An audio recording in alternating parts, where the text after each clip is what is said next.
कोई कोई लोग कहते हैं कि हमने 16 सोमवार के व्रत करे गुरुदेव, और 16 सोमवार के व्रत करे, उद्यापन करना है।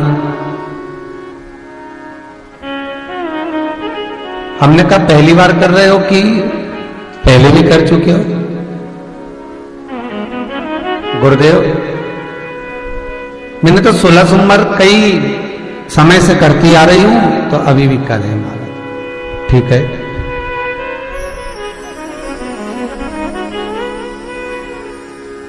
अब उद्यापन करना है तो मन की छोटे रूप में कर दूं,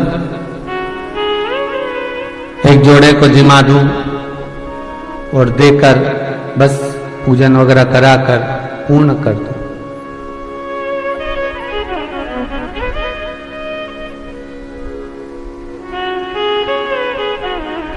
अच्छा, कई लोग इतने चतुर हैं कि 16 सोमवार का जब व्रत करते हैं तो जैसे आज 16 सोमवार का व्रत है मान लो, तो आज ही किसी ब्राह्मण के घर में सीधा पहुंचा देते हैं, जिससे 16 सोमवार के जब व्रत का उद्यापन करें तो 16 ब्राह्मणों को भोजन कराने की जरूरत ना पड़े।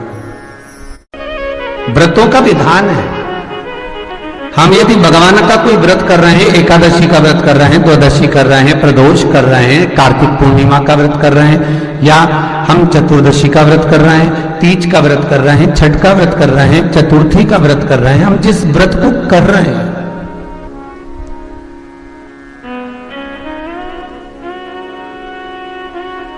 आपसे किसी ने नहीं कहा कि आप व्रत का उद्यापन करो। 16 सोमवार का व्रत का जरूर विधान लिखा है कि इसका उद्यापन करो,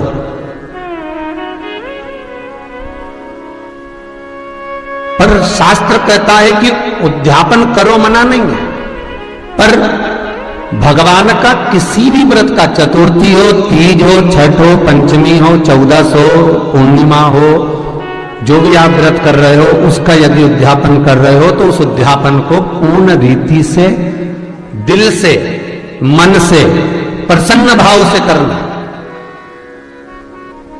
तब जाकर कोई व्रत आपने जो करा है वो सिद्ध हो पाता है महाराज, तब उसकी सिद्धता पाई जाती है, तब उसका वर हमें प्राप्त होता है।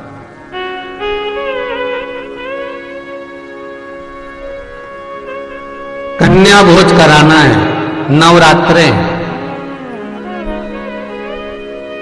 जरा ढूंढो कन्याओं को, सारी कन्याओं को ढूंढ कर लाए। इतनी इतनी सी प्लेट में इतनी इतनी सी खीर और एक एक पूड़ी और जरा सी सब्जी रखकर दे दिया कि अब ये कन्याएं खा लेंगी। तो पूछा गया कि ये भोजन कन्याओं के लिए? हाँ। तो इतना इतना सा क्यों रखा? तो कहा महाराज जी बात इतनी सी है कि वो सब दूर से खा के आई है ना, तो कुछ खा तो सकती नहीं है। और जितने भी श्रोता भाई बहन टीवी के सामने बैठे हैं, फेसबुक यूट्यूब पर सुन रहे हैं, मोबाइल पर सुन रहे हैं, बड़े सावधानी से सुनना, बड़ा सुंदर संवाद। शायद हमसे भी ये गलतियां बहुत होती हैं और हम इसको सुधार लें, हम इन गलतियों से थोड़ा सुधार लें।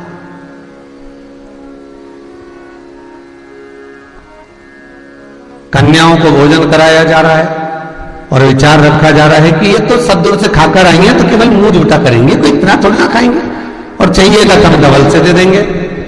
जब तुम्हें मालूम है कि नवमी के दिन, अष्टमी के दिन कन्याएं सब दूर भोजन कर कर आती हैं और उनका मुख झूठा कराने का क्रम तुमने करा, उसका कोई पुण्य मिला क्या तुमको? जब कन्याओं को भोजन कराया जाए, जिस ब्राह्मण को, जिस अतिथि को हमने बुलाया है, उसको जब तक तृप्ति ना हो तब तक हमें व्रत का, उद्यापन का, पूजन का कोई पुण्य प्राप्त नहीं होता।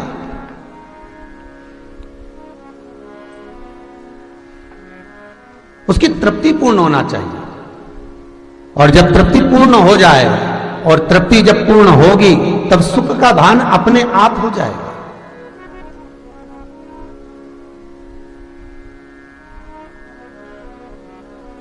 महाराज